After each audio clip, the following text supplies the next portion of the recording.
로이 리신이라고 하는 사람이 인간에게 가장 필요한 것이 무엇인가 그런 글을 썼습니다. 여러분에게 있어서 가장 필요한 것은 무엇일까요? 네? 우리 채은이는 뭐가 가장 필요하죠? 그렇게 생각해요? 돈이 가장 필요합니다. 예. 게임. 오케이. 예. 예. 우리 저기 일본에서 온 우리 또 그 우리 자녀들이 있죠? 준대는 뭐가 가장 필요하다고 생각할까요? 예?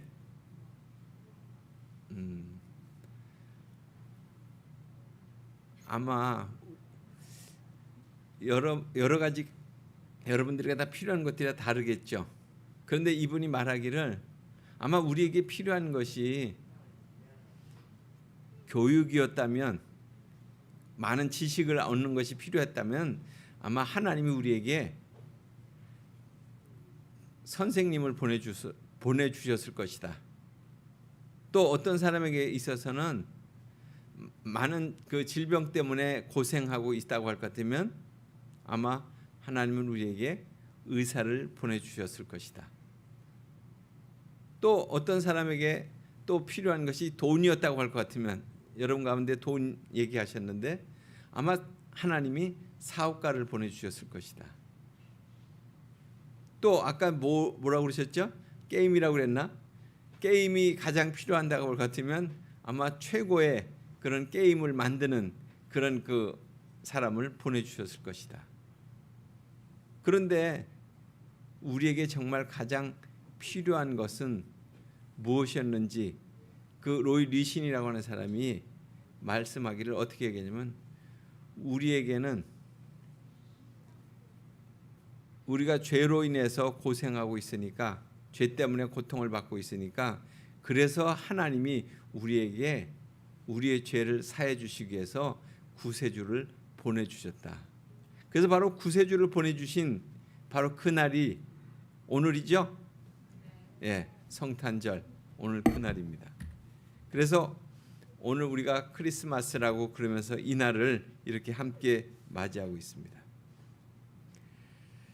참 오늘 말씀 여러분들은 좀 예수님의 어떤 이야기를 쭉, 태어나신 이야기를 쭉 읽었는데요. 첫 번째 성탄에 대한 이야기입니다. 그런데 성경에는 마태복음도 있고 마가복음도 있고 누가복음도 있어요. 그중에 오늘 마태복음에 나온 이 예수님의 그 성탄 얘기는 그냥 예수님이 언제 태어나시고 언제 이렇게 행하셨다, 이렇게 사건을 이렇게 정리한 그런 내용만 있는 건 아니에요. 그것은 마태복음은 마태라고 하는 사람이 썼는데, 마태라고 하는 사람이 예수님에 대한 것을, 예수님의 제자였잖아요. 그래서 예수님에 대한 이야기를 듣고 예수님과 함께 따라다니면서 또 보았던 것, 이 모든 것들을 다 생각하면서 자기의 눈으로 본 예수님의 그 또 들은 그런 탄생 이야기를 기록한 것이 이 마태복음입니다. 그래서 마태복음은 주로 누구를 위해서 썼냐면, 오늘 우리가 한국 사람을 위해서 한국인 성경이 있는 것처럼 그 당시에 이스라엘 사람들 중에 정통파 이스라엘 사람들이 있었는데 그 사람들을 유대인이라고 하는데, 유대인들을 위해서 예수님의 탄생 이야기를 기록한 것이 바로 이 마태복음이라는 거죠. 그래서 오늘 말씀의 시작이 그렇게 되고 있어요. 예수님의 나심은 이러하니라. 여러분 가운데 나의 남은 이러하다 이렇게 얘기하는 사람은 없잖아요. 그런데 오늘 여기 보면 예수님의 나심은 이러하다. 그러니까 예수님이 이러한 기원을 가지고 예수님이 이런 상황 가운데서 태어나신 분은 이 세상에 아무도 없었기 때문에 예수님의 나심이 이러하다 이렇게 말씀하고 있는 거예요. 그래서 예수님의 기원이, 탄생하시는 것이 특별하다 하는 것을 우리에게 알려주는 그런 말씀이죠. 오늘 말씀의 시작 보면 그의 모친 마리아가 요셉과 약혼하고, 그런 말씀이 나와요. 이 약혼한다는 얘기는 결혼을 약속하고 한 1년 정도의 시간을 이렇게 두고서 서로가 준비하고 그리고 마침내 그리고 결혼을 하는 것을 그 하기 전에 하는 그 약속을 약혼이라고 이렇게 얘기합니다. 그래서 약혼한 다음에는 요셉과 마리아가 서로 아내요 남편이라고 이렇게 불렀습니다. 그런 기간이 지나는 가운데 있었는데 만약 그 기간 가운데 약혼을 했는데 그 아내가 부정한 일을 했거나 또 아니면 그 남편이 죽거나 하게 되면 그렇게 되면 그 결혼은 깨지는 거예요. 만약 남편이 죽게 되면 그 아내는 과부가 되는 것이고 또 만약 요셉과 약혼을 했는데 다른 사람과 결혼하게 된다면 그건 부정한 사람이 되니까 또 그것으로 해서 또 죄의 처벌을 받게 되고 하여튼 그런 관계 속에 있었고 그리고 1년 동안에 오늘 말씀해 보면 서로 한 집에 살지는 않는 거예요. 서로 각각의 집에 살면서 있다가 그 약속의 기간이 끝나는 쯤에 함께 이제 살게 되는 거죠. 그런데 각각 따로 집에 그러니까 아내로 또 남편으로 이렇게 살고 있었던 각각 따로 집에 살고 있었는데 그런데 어떤 일이 일어나냐면 오늘 말씀에 보면 성령으로 잉태된 것이 나타났다 이런 말씀이 나오는 거예요. 그러니까 마리아에게 있어서 임신을 했다고 하는 징조가 나타났다는 거예요. 그러니까 이 얘기는 곧 무슨 얘기냐면 만약 숨기고 있던 어떤 사실을 드러나게 했다 이런 얘기라기보다는 하나님의 어떤 특별한 역사 속에서 아기가 임신되었다 하는 그런 것이 분명해졌다는 것으로 지금 표현하고 있는 말씀이라고 볼 수 있습니다. 이것은 하나님이 하나님의 아들을 이 세상의 구원자로 보내시면서 인간에게 어머니를 주시고 물론 아버지는 주시지 않았습니다. 그렇지만 그분이 하나님의 아들이고 또한 인간의 아들이고 그래서 참 신이고 참 인간으로 이 땅에 오시게 됐다는 것을 알려주는 그런 말씀이거든요. 그래서 이 성육신의 비밀은 인간의 어떤 옷을 입고 오신 이 비밀은 예수님이 인간의 몸을 입고 오셨고 그렇지만은 육신적인 이유로 태어나신 분은 아니시다 이런 말씀을 하고 있는 것입니다. 그런데 그런 얘기를 들은 이 남편인 요셉은 상당히 걱정이 됐습니다. 어떻게 그런 일이 있을 수 있을까? 아니 남자와 여자가 함께 살지도 않았는데 어떻게 그런 일이 있을 수 있을까? 그럴 때 이 남편인 요셉은 의로운 사람이었기 때문에 오늘 성경에 그렇게 말씀하고 있잖아요.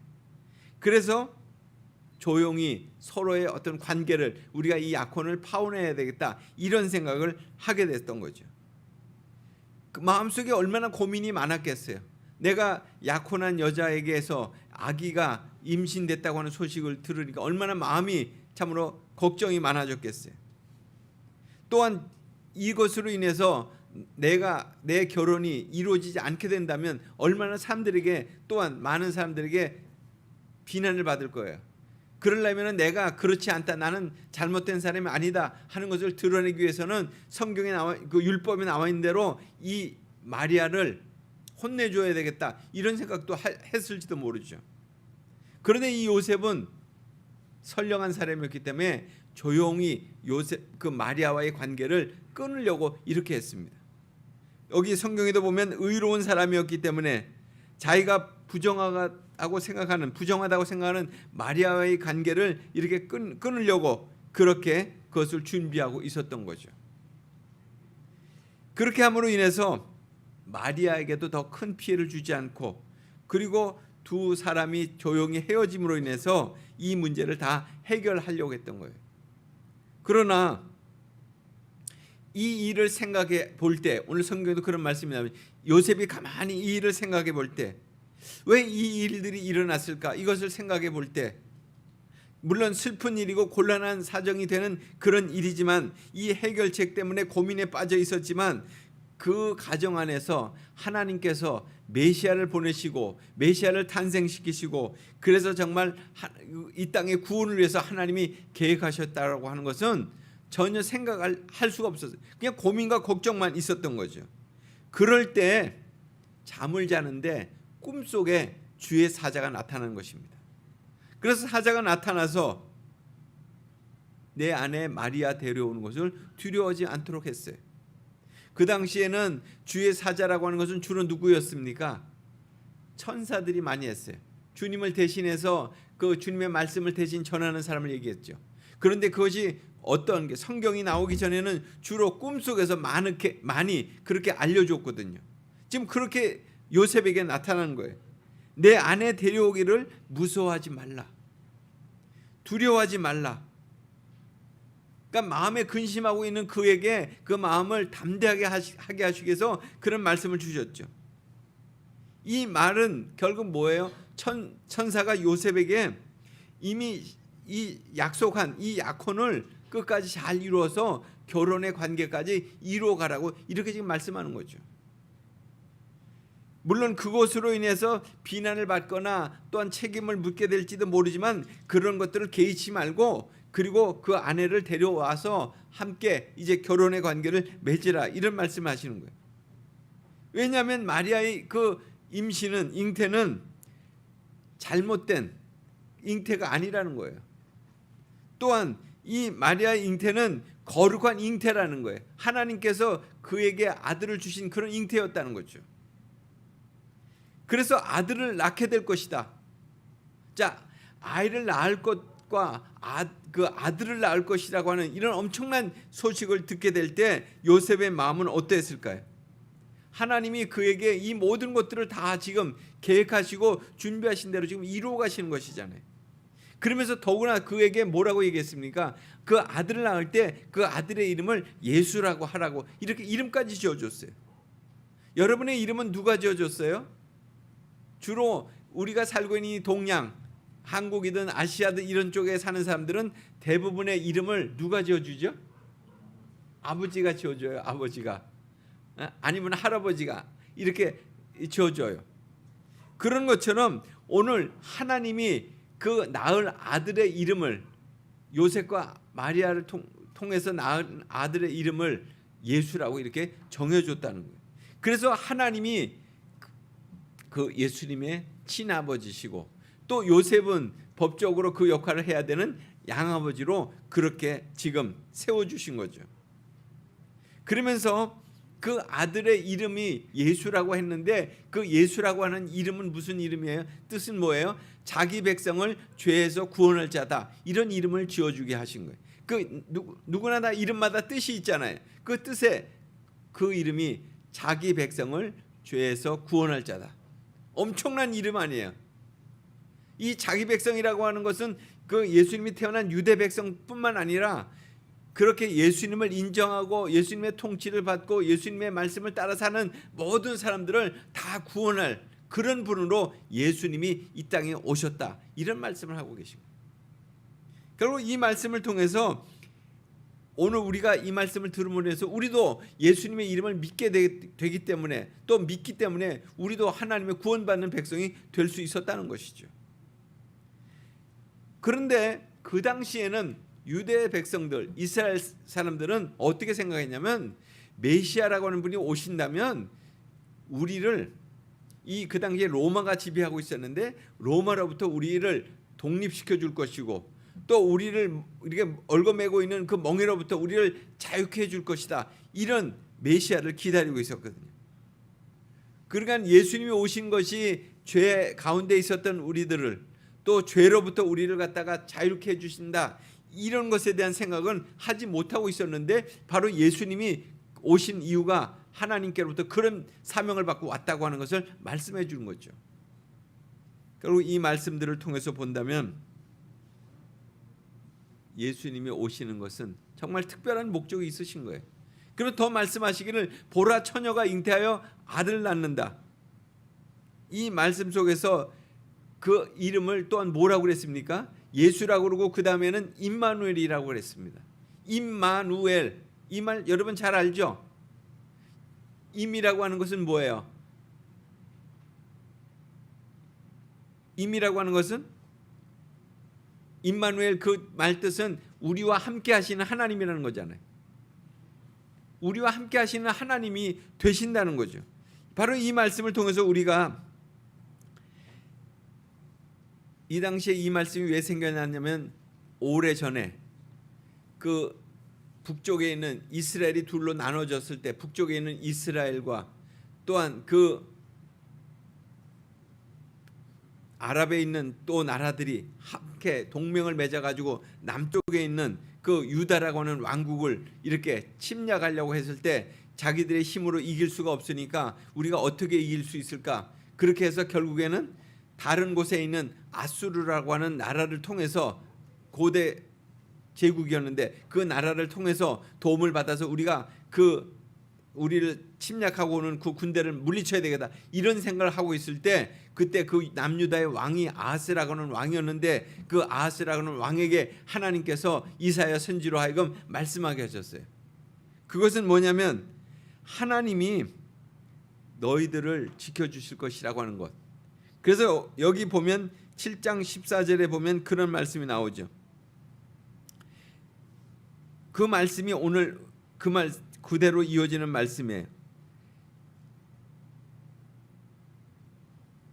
주께서 친히 징조를 너에게 주실 것이라 보라 처녀가 잉태하여 아들을 낳을 것이니 그 이름을 임마누엘이라 하리라. 그러니까 임마누엘 대신 하나님께서 오셔서 그 땅을 갖다가 지켜주실 것이고 그리고 모든 그런 그 외적들을 물리쳐 주실 것이고 그리고 이방 가운데서 다른 나라들 가운데서 빛이 되게 하실 것이다 이렇게 말씀하신 거예요. 그 사람을 보내게 될 것이다 이런 약속의 말씀을 하셨거든요.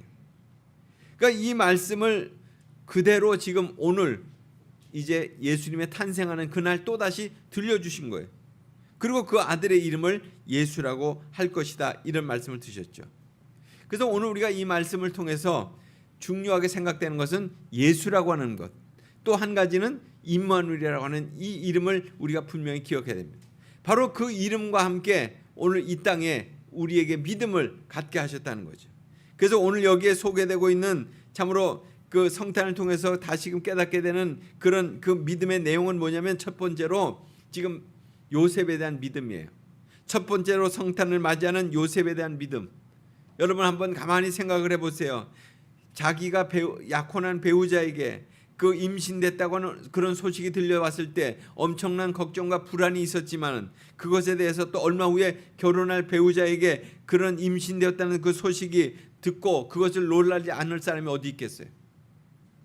그리고 또한 꿈속에서 천사가 나타나서 그 소식을 듣고 그리고 그 마리아 데려오는 것을 주저하지 말라고 그렇게 말씀할 때 이 요셉이 그것을 말씀을 듣고 그 꿈속에 말씀하신 것을 따라서 그 마리아를 데려왔잖아요. 그 요셉의 믿음의 행동을 우리가 보게 된다면 참으로 대단하다고 여겨집니다.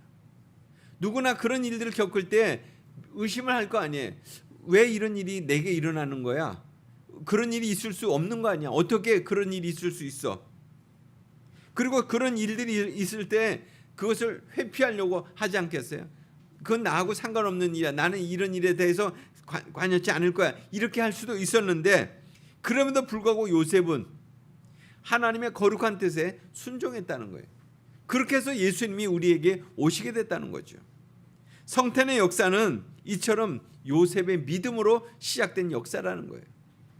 요셉은 아직 자기가 경험하지 못한 사건이었지만 그것을 믿음으로 받아들였어요. 아, 주님 그렇게 되어지길 바랍니다. 그렇게 받아들였기 때문에 마리아를 데려왔고 또 마리아를 통해서 아기를 낳을 때 그 아이의 이름을 예수라고 하고 그리고 그 예수를 하나님의 자녀로 양육했잖아요. 사실 우리가 요셉에 비한다면 우리는 제3자예요. 요셉의 이야기를 들은 사람들이잖아요. 또 우리가 요셉처럼 이런 엄청난 요구를 받은 적도 없어요. 그러나 우리가 요셉이 겪은 고민을 생각해 보면서 참 그의 믿음이 무엇이었을까를 한번 깊이 생각해 보시기 바랍니다. 그의 믿음은 어떠했을까 한번 생각해 보는 거예요. 이 성탄을 맞이하면서. 또 두 번째로는 이 같은 성탄의 소식을 듣고 그런 이야기를 기록한 마태의 믿음이에요. 마태복음은 마태가 기록했다고 그랬습니다. 마태를 통한 믿음의 공동체는 계속적으로 오늘의 이 본문 이야기를 계속 자기네끼리 얘기를 했어요. 이렇게 모여든 예배 모임처럼 이곳에서 우리에게 나타나신 예수님은 이렇게 탄생하셨어. 요셉에게 그렇게 말씀하셨고 또 요셉이 마리아를 데려옴으로 인해서 그렇게 해서 그 가운데 그 아기 예수님이 탄생하셨고 우리가 그 아기 예수님을 우리의 구주로 믿게 됐어. 이런 얘기들을 계속 했던 거거든요. 그러니까 마태를 통한 예수님의 탄생 얘기가 계속 이렇게 하다 보니까 자기들의 얘기가 된 거예요. 자기들이 믿고 있으니까, 그런 예수님의 탄생 이야기를 믿고 있으니까 자기들의 얘기가 된 거예요. 그래서 마태를 통해서 믿는 그런 이런 오늘 이 신양교회처럼 마태 공동체, 마태 교회가 있었던 거죠. 거기서 예수님의 탄생 얘기가 우리에게 있어서는 예수님이 이렇게 탄생한 거야, 이것을 우리가 믿고 있어, 이렇게 얘기하는 거죠. 그들은 주로 누구였습니까? 유대인들이었고 족보를 중시하는 그런 사람들이었어요. 그래서 마태복음 1장에는 족보가 나와요. 다른 복음에 없는 족보에 대한 얘기가 쭉 나오잖아요. 자기들의 전통을 지키려고 하고 또 율법에 어긋나는 그런 이야기들은 받아들이지 않는 그런 사람들에 대한 얘기지만 거기에 예수님의 탄생 얘기가 나온 거죠. 이들이 알고 있는 구약 성경에서의 예수님의 탄생 소식은 이미 탄생하기 700~800년 전에 선지자들을 통해서 예수님이 어디에 탄생하실 것이다, 베들레헴에 탄생하실 것이다, 이런 말씀들을 장수와 함께 예언된 대로 그대로 이루어진 그런 사건이었습니다. 그래서 이 예언의 성취를 믿고 기록한 마태의 믿음은 참으로 대단한 거예요. 그렇게 해서 우리가 마태복음을 지금 읽고 있고 우리가 이 말씀을 대하면서 아, 예수님이 이렇게 탄생하셨구나, 우리도 그와 같은 믿음을 갖고자 하는 것입니다. 그리고 세 번째로 생각해 보는 것은 예수님의 탄생에 대한 마태복음을 읽은 독자들의 믿음이에요. 우리들의 믿음이에요. 지금 오늘 우리가 이 성탄을 맞이하면서 우리들의 믿음을 다시금 돌아보는 겁니다. 오늘 사는 우리들의 믿음이에요. 2000년 전에 탄생의 소식이 이 마태복음을 통해서 생생하게 기록된 대로 우리는 지금 그대로 받아들이고 있지 않습니까? 아, 예수님의 탄생이 그때 그렇게 이루어진 것이구나, 그것을 지금 우리가 그렇게 믿고 있는 거죠.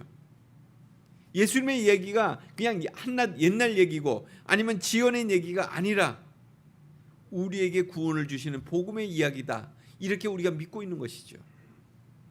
그래서 수많은 세대가 지나갔어요. 이 이야기가 만약 지어낸 얘기건 아니면 만들어낸 얘기라면 사라져 버렸을 거 아니에요. 그런데 그것이 기록된 말씀으로 계속 남을 수 있었던 것은 예수님의 탄생 얘기가 생명의 이야기이기 때문에 그렇게 계속 남아 있다는 거예요. 그 안에 마태복음 안에 예수님의 이야기 속에 생명이 거기에 있기 때문에, 그래서 그 얘기를 들을 때마다 아, 예수님의 탄생이 성령으로 잉태된 것처럼 오늘 우리의 가정에 태어나는 아이는 하나님께서 그렇게 선물로 주시고 성령의 역사 속에서 태어나는 것이구나, 그렇게 또 믿고 있는 거예요. 결국 그 이야기들로 수많은 사람들이 살아났어요. 그래서 오늘 예수님의 이야기는 단 두 마디로 정리된다면 예수와 임마누엘이에요. 예수라고 하는 이름은 자기 백성을 죄에서 구원할 자라고 그랬습니다. 하나님이 주신 이름이에요. 그 이름을 믿는 자가 다 구원받는다는 것이죠. 탄생의 소식을 들을 때 예수님의 사역은 전해졌고, 그리고 그 사역을 믿고 행할 때 우리의 삶은 하나님과 함께하게 되었다 하는 것입니다. 저 유럽의 덴마크라고 하는 나라에 기독교 철학자 키에르 케고르라고 하는 사람이 있는데, 그 사람은 영광의 하나님이 평범한 인간의 몸을 입고 이 땅에 오신 그 이야기를 이렇게 비유를 했어요. 어느 농촌 소녀와 사랑에 빠진 왕의 이야기로 이렇게 비유를 했습니다. 한 비천한 소녀를 사랑한 왕이 있었습니다. 그녀에게는 왕과의 혈통도 없고, 그리고 공식적인 교육을 받은 적도 없고, 그녀는 누더기와 같은 옷을 입은 채 농촌의 오두막집에서 살고 있었어요. 그런데 이 소녀와 말할 수 없는 그런 사랑에 빠진 왕은 그 사랑의 마음에서 헤어나올 수가 없는 거예요. 눈만 감아도 그 생각이 나고 그 소녀의 얼굴이 떠오르는 거예요. 그래서 이 소녀와 내가 어떻게 하면 결혼할 수 있을까, 이런 생각을 했던 거죠. 그러나 왕으로서 그녀를 사랑하는 마음을 어떻게 전달하느냐가 문제였어요. 그래서 신하들을 불러놓고 물어봤죠. 어떻게 하면 좋겠냐? 그랬더니 자문관격인 신하가 그렇게 얘기합니다. 그렇다면 왕이시여 명령을 내리셔서 그 소녀를 왕비로 삼으시면 되지 않으시겠습니까? 막강한 권세를 가지고 있는 왕으로서 그렇게 하는 것이 어려운 일이 아니겠지만은, 문제는 강요된 순종으로서 그렇게 얻은 사랑이 진정한 사랑이겠느냐, 그런 고민이 좀 들었어요. 그래서 또 고민하고 있을 때 또 참모인 그 신하가 또 그렇게 얘기하는 거예요. 그 소녀에게 지위를 주어서 벼슬을 내리시고 그리고 선물을 주시고 공주들이 입는 옷을 입히시고 보석을 그에게 꾸미게 하시고 그리고 그녀를 궁중으로 데려와서 그와 결혼하시면 되지 않겠습니까? 그럴 때 또 왕이 고민이 들었어요. 그렇게 되면 그녀가 정말 나를 사랑하는 그런 마음으로 결혼할 것이냐, 아니면 내가 준 지위와 보석과 그런 것 때문에 나를 사랑한다고 하는지 어떻게 내가 구별할 수 있겠느냐.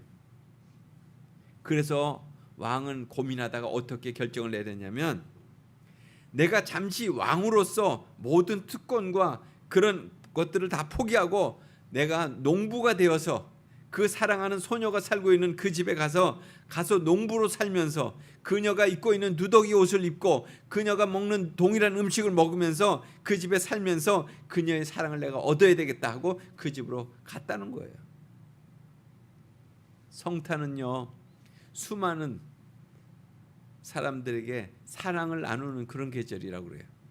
사랑의 계절이, 하나님이 우리를 사랑하셔서 자기 하나밖에 없는 아들을 보내신 놀라운 사랑의 계절이에요. 그 사랑을 받은 우리가 또 그 사랑을 누군가에게로 이렇게 흘려보내는 그런 계절이에요. 그래서 사랑을, 사람들이 그 예수님의 사랑을 주고받는 그런 계절이 이 성탄의 계절이에요.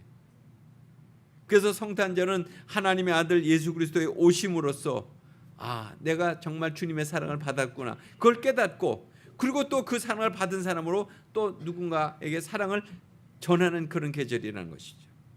그래서 이제 이번 성탄절에는 내가 받은 사랑을 이제 누구에게 나눌까를 정말 기도하면서 또 그 사랑을 실천하는 저와 여러분의 삶이 되시기를 간절히 소원합니다. 같이 기도하겠습니다. 하나님 아버지, 감사드립니다. 어렵고 힘든 이 세대 속에서 우리를 또 성탄의 기쁜 소식으로 초대하여 주시고 요셉의 믿음을 또 본받게 하시고 또 요셉의 이야기를 마태가 기록한 것을 통해서 마태 공동체가 예수님의 이야기를 자신들의 이야기로 고백한 것을 들었습니다. 그리고 또 오늘 우리가 2000년이 지난 다음에 이 마태복음을 읽으면서 예수님의 이야기가 정말 생명 있는 이야기고 살아있는 이야기로 또 오늘 오고 오는 세대 또 우리에게 주는 그런 사랑의 이야기인 것을 잊지 않고 그 사랑을 깨닫고 그 사랑을 실천하는 우리 모두가 될 수 있도록 하나님 인도해 주시옵소서.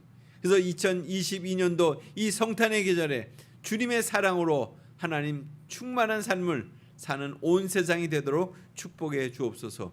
예수님 이름으로 기도드리옵나이다. 아멘.